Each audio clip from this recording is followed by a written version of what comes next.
Hello and welcome back to Let's Play Wrath of the Righteous with me, Bragaton. Let's continue exploring Drezen.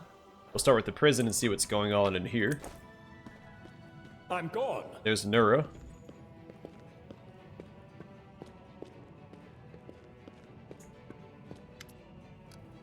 Nurah bares her teeth like a cornered rat.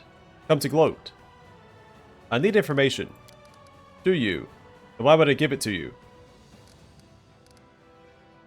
Think about it, and answer your own question. So you're just here to toy with me, you scumbag. Yes, I'm at your mercy. You can send me to the gallows or to the rack. You think I'm gonna roll over just to save my hide? What's gonna stop you from finding out everything you want, and then hanging me all the same? On second thought, you know what? I don't care. I don't care about you, or the demons, or myself. Especially not myself. What do you want? Who did you work for? The Templars of the Ivory Labyrinth. Cultists of Baphomet. Some serve him for rewards. Others serve under dire threat. Some fools even think they'll earn transformation into demons. I only served because it was my chance at revenge. The Grand Master leads the Templars. He is a mysterious figure said to be more of an ideologue than an actual commander. All the cultists I know answer to a woman named Jeribeth. I never saw her myself, but I heard that she is dazzlingly beautiful. Okay. And when she speaks, you believe her every word, even if you know that she's lying through her teeth. I have absolutely no idea where to look for her. But I know there is someone much more powerful and dangerous, someone the common followers never see. Rumor has it, it's Baphomet's flesh and blood daughter. Something like reverence seeps into Nurah's voice. So Baphomet's daughter is Hepzibah. We've seen her name mentioned one time. So far. Minago also gave me orders. But I don't think I can tell you anything new about her. You've met a few times already. Are there any other cultists in the Crusader army besides you? I think so. But everyone I knew about has been caught by the Eagle Watch. Erebeth sent a lot of us to the gallows. The Baphomet will always find new servants. Always. Anyone could be a cultist. Even Erebeth herself. You think you can tell your friend from your enemy? Nurah chuckles cruelly. Think again. Who is the leader of Discari's cultists? Discari's cultists are dumb meat. They can't hide, only fight. But there are others among them, adepts of a higher rank, intelligent, dangerous wizards, hiding somewhere in the world wound. They're led by Xanther the Plagued One. He isn't human. I don't know what he is, but he's not human, that's for sure. They say he doesn't even have a human body, only a massive insect swarming under his robe. Who was that huge demon that attacked us during the battle? That was a Balor named Drezen, the leader of those poor creatures who've been ordered to fill the ditches of Drezen with their own bodies and break the walls of the city with their own heads. He had them run drills every day, and every day they had to scrape someone off the ground. You're lucky that dwarf chased him off. Drezen alone could hold off a small army. He'll be back, and all of you here will be as good as dead. I have no more questions for now. Nurah shrugs without saying a word. I have to go. Nurah scoffs at you.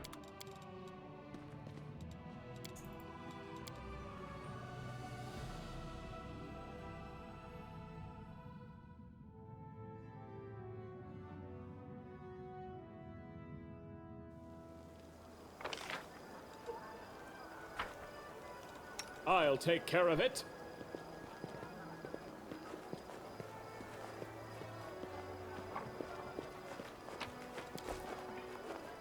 We do it my way. Like you head out of the clouds, rehearsal isn't over yet.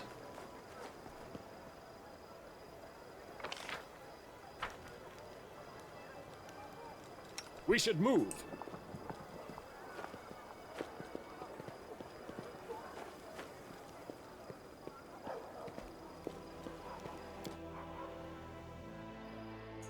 Follow if you dare.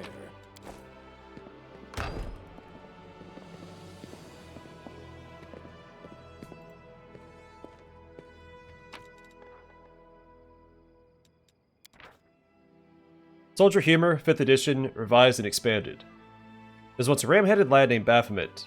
Everyone laughed at Baphomet, both demons and cultists alike. Baphomet cried a lot, then ran to his mama, Lamashtu. No one likes me, and they say I'm strange. And to that, Lamashtu said, "You're perfectly fine, my boy. Just please quit your bleeding. Or better yet, go choose some more grass." There once was a demon named Iskari, and his swarm was driving him crazy, all buzzy and bitey. No matter what he tried, he just couldn't get rid of them. So he went to a demon healer for some poison. A week passed, then the healer asked him, "How's the poison? The locusts all gone now." And Iskari said, "I drank the whole bottle, and I completely forgot about those pests. Thing is, I need something for this killer constipation." Iskari says to Baphomet, "Looky here at these nags I bought from my stables. Here are demon stock. If you mount one, it'll get you to the edge of the abyss in a flash. Big deal. Lamashtu is so much better. Once I mounted her, I got promoted to Demon Lord." Once some cultists caught a Mendevian Crusader and went about torturing him. "Tell us when we should attack you." "Right now. Our fortresses are ruined, our cities are starving, the people are fleeing. We could really use some prisoners." A soldier asks his officer, "How come Baelors have red skin?" The officer says, "You see, there are these monkeys with butts that are bright red. A Baelor's skin is all red." "Exactly. That's because a Baelor is one big butt."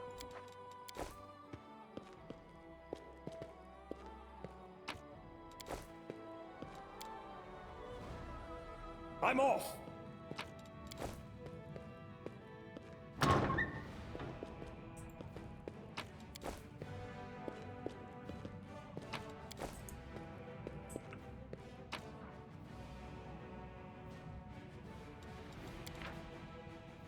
A Chronicle of Failure, Anonymous 4640.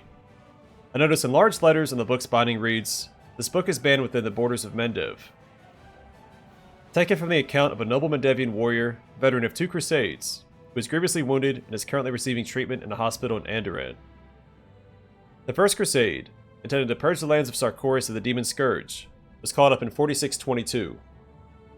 The loss of Eridan was still a raw wound in the hearts of the faithful, and those who answered the call of the Church of Iomedae channeled their grief and fury toward a new cause: the defense of Mendev, the liberation of Kela lands from the spawn of the Abyss, who at that time were reveling in the ruins of Sarkoris. Many answered the call of the Inheritor's followers, and fought under the banners of the Crusaders. Illustrious warriors ventured forth into the lands captured by the Demon Pestilence, bringing with them cleansing fire and long-absent hope. Ere long, the filthy hordes were driven out of the western reaches of Mendev, into the Sarkorian steppe, and beyond as far as the Threshold Fortress, which to this day remains the beating heart of the World Wound. In 4630, having pursued the demons beyond the north mounds of Sarkoris and secured the borders, the Church of Iomedae declared the First Crusade complete. But alas, what the valiant liberators thought was the closing chapter to a victorious campaign was but the prelude to a tragedy that is unfolding today before our very eyes. 2 years ago, an endless wave of demons poured forth from the North Mounds into the Kelid's plains. The fortresses that had so recently stood strong on Mendev's borders were washed away in this unstoppable flood. The Second Crusade was called up without delay, but it was too late. The source of the corruption, the World Wound, opened its putrid maw wider to disgorge not scattered hordes, but full-fledged armies led by monstrous generals. The Second Crusade goes on, but the morale of Galarian's defenders is at its lowest ebb. Neither the Church of Iomedae nor the courageous Crusaders have the power to overcome the demons that have now overrun Sarkoris. There will be no turning point in this war. All we can do now is wait for death on the borders of Mendev, which has not yet bowed down before the hordes of the Abyss, and pray to the gods that the World Wound does not expand yet again, delivering new horrors into our world. I do what I must!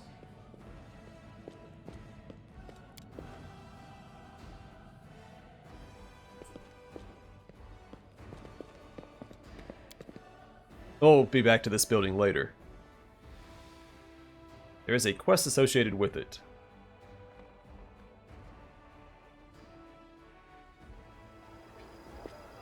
I'm gone.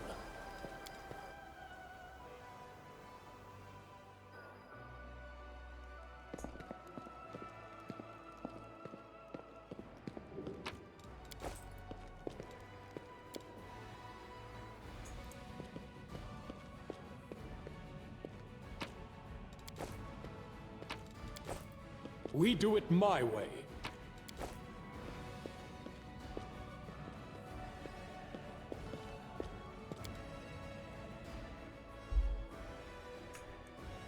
Follow if you dare.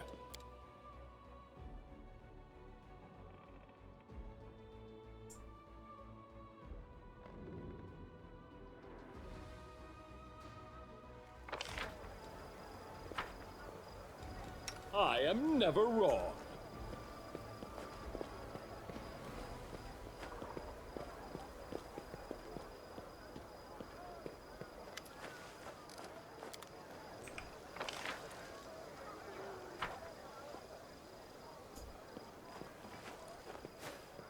I'm off.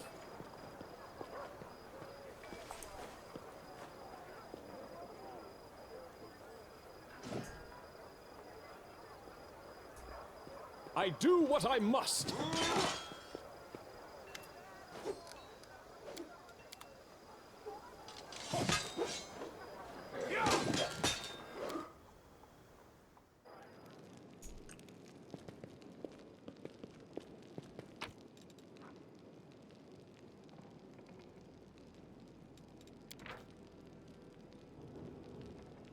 Alright, The Adventures of Brim the Crusader by Nels Cremier.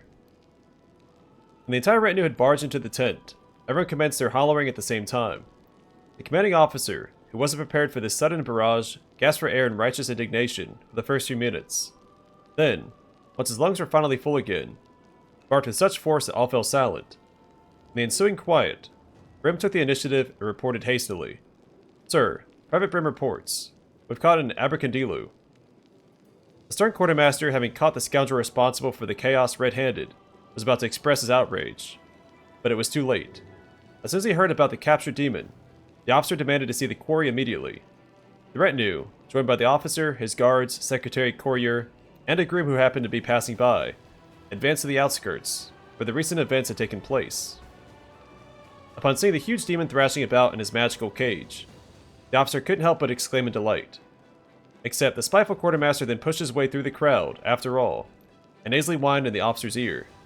"Sir, just look at what cost these buffoons caught. Sorry, sir, just look at what cost these buffoons caught one lousy demon." The officer took his eyes off the Abercondilu, looked around, and threw his hands up. "What's all this, Private Brim? Sir, what do you mean? What's this massive pit?" "That was our first trap. The Abercondilu was supposed to drop down once he'd seen the bait. Took a lot of effort, this pit. We broke 2 shovels, all for naught. And why are the shrubs smoking? Ah, once the Abercondilu's figured us out, he chased us around, throwing his magic all over the place. And why is the tree broken? Because that jerk tried to pull me down from it after I'd climbed up with the loot." "Hold on. Why would you climb it with the loot?" "Well, first of all, I was bait. I played some marches to provoke the Abercondilu's hatred for all things of beauty. And second, I was running from a demon, and I couldn't leave the loot. I'd borrowed it from a bard in our regiment, and he packs a good punch, that one." The officer frowned, ignoring the quartermaster's snivels. "Right," he exhaled at last. "Dispose of the demon. Private Brim is to be rewarded. All the equipment lost by him and his mates is to be deducted from his pay. And will someone put out this blasted shrubs already?" "Commander, my regards."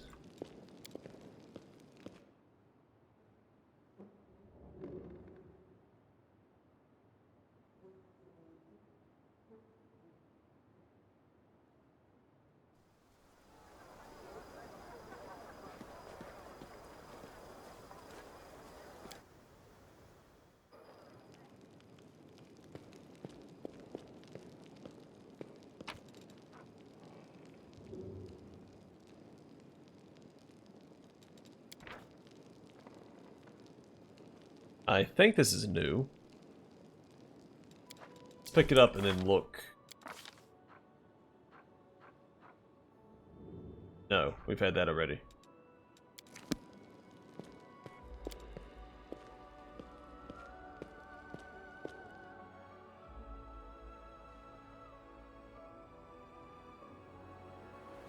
I didn't think there were second or multiple copies of the books that taught you stuff. But I guess with how easily a good character could miss Zacharias's, yeah, same group there. We do it my way. It's really easy for a good character to miss Zacharias's dungeon. Later on there will be someone up here to talk to. But not yet. We haven't met them yet. Follow if you dare.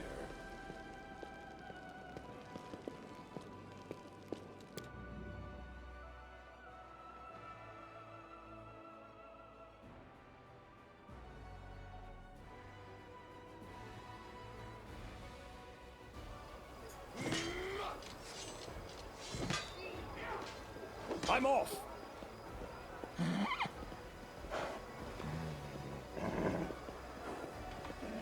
Later on, Krenok will be here to talk to as well. I don't remember if it's over here or up here somewhere. Not that I really care if he shows up again. I do what I must.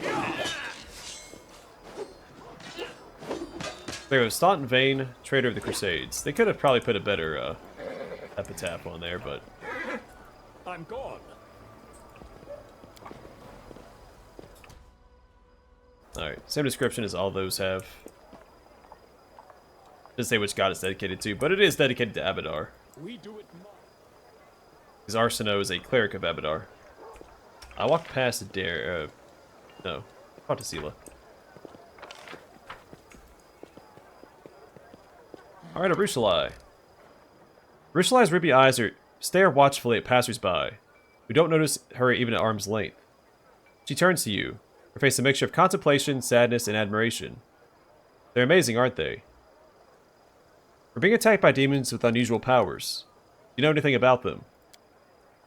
Arueshalae thinks for a long while. Finally, she answers hesitantly. Back in Nurah, which is actually pronounced Nurah, there were rumors about terrible experiments that Baphomet and Discard performed on their troops to make them stronger. Here on the material plane, these rumors are embellished with lots of details. Some say the demons undergo rituals acquired from Zon Kuthon. Others say they feed on the blood of angels or Qliphoths or demon lords. So others say that there are no experiments, and Baphomet is just bringing back fighters from the future, a future in which the demons have already taken all of Golarion. Is there a grain of truth in any of these ramblings? There's no way to know. Naturally, none of these rumors give any indication of where these demons come from. I'm sorry I can't help. The only thing that's clear is that the lowly fighters in the army of the Abyss are as puzzled by this as we are. What are you doing here? I'm watching. She nods at the city dwellers as they hurry past. I'm listening to their conversations, studying their faces. I'm trying to understand what they truly are. Why do you like to watch people? You know, in my old life, I thought I knew everything about them. I was a master of seduction after all. I knew how to tempt a mortal into doing anything I required. I could trap them in a lie, or lie myself and never get caught. It's disgusting to remember. That was my life for many centuries. Now I see I knew nothing. A demon warrior probably also considers himself an expert on mortals, because he's killed so many of them. He certainly knows where to thrust the spear for a quick death, where to thrust it for a long and painful one. He thinks that's enough. My knowledge was of the same kind. I ruined many mortals without learning the first thing about them, and I watched them to understand them. This won't give my victims back their lives, of course, but still, by growing closer to these mortals, it's like I'm paying back some part of my debt to my victims' memories. Have you learned anything new about mortals? They love cats. Arueshalae speaks in a very serious manner, as if sharing an important scientific discovery with you. But then a moment later, she smiles to give the joke away. Seriously, have your observations of humans led to anything? I wouldn't want to draw any rash conclusions. I've only been watching them for a short while, but I think I have understood one thing. The Succubi have a saying, mortals always lie. If a mortal isn't talking, it means she's busy lying to herself. But now I see this isn't true. You mortals aren't liars. You're dreamers. Each of you creates a huge daydream for yourself, and everyone you share your life with. It isn't exactly a lie, because the daydream is your truth. Don't you think you're being a little creepy? What? Succubus blinked surprised. Really? Why? I don't mean any harm. I see. Let me ask you another question. Of course. But forgive me if I don't have any answers. Tell me about yourself. I'm afraid you won't like what I'm going to tell you. Where do Succubi come from? Did you have a childhood? No. Well, yes, but... in brief, The Abyss is nothing like the mortal world. Arueshalae makes a gesture in the air, trying to find the right words. Remember life since conception. No, wait, you don't remember that part, do you? But certainly you know everything since birth. We do not. Normally when a human dies, the Lady of Graves decides which plane they go to. Most often, those who arrive in the Abyss turn into larvae. You know, the little worms no one notices until you step on them. They crawl in the mud for centuries, devouring each other, and the strongest ones turn into demons.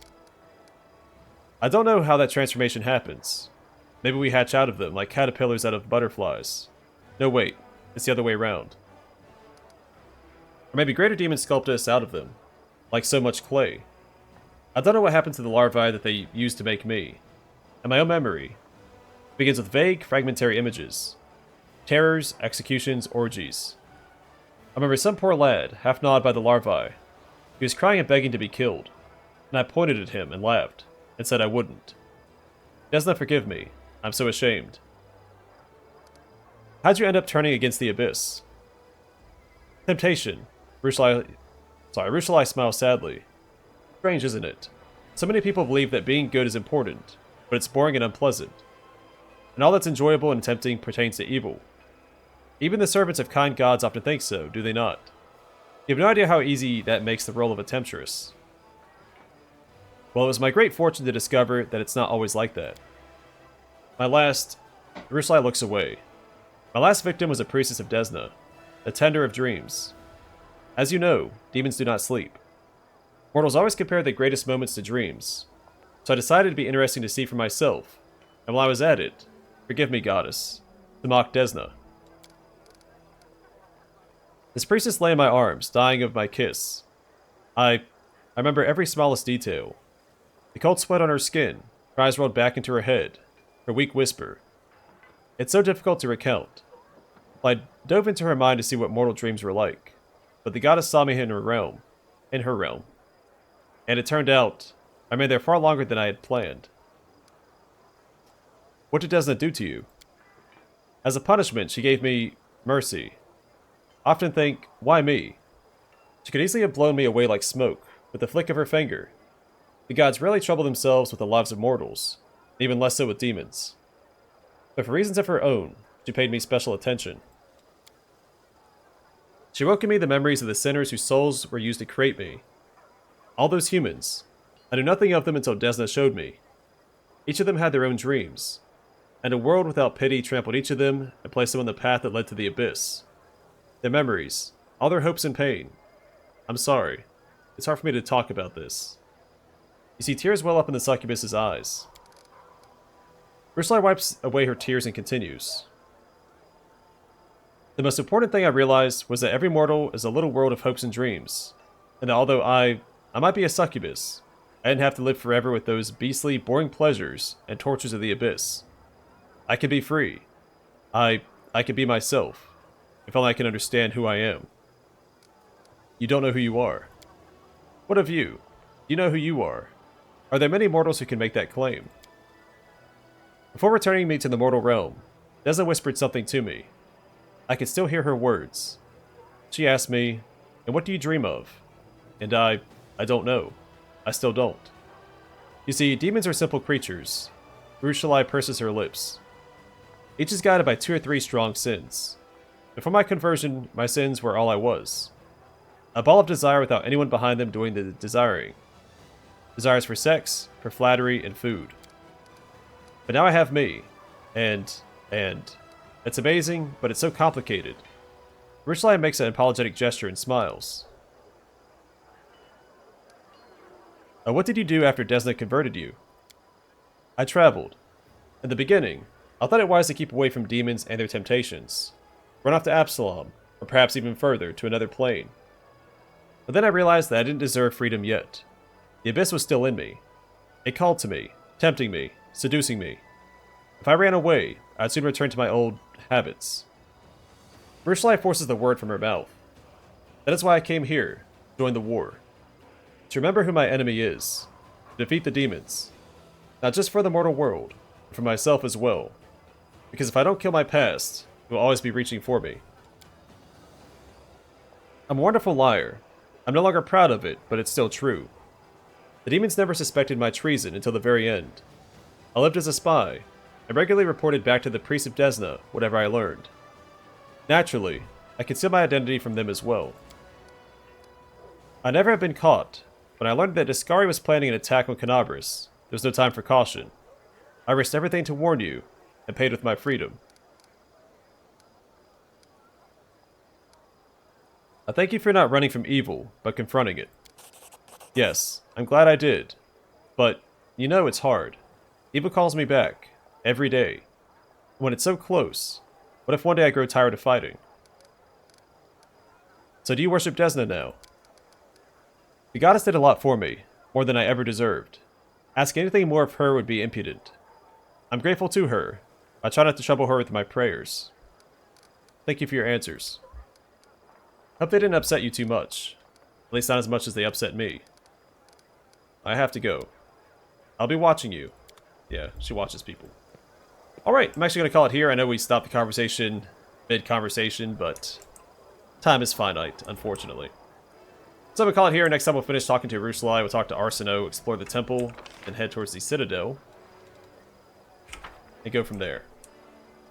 But for now, thanks for watching. Hope to see you guys in the next one.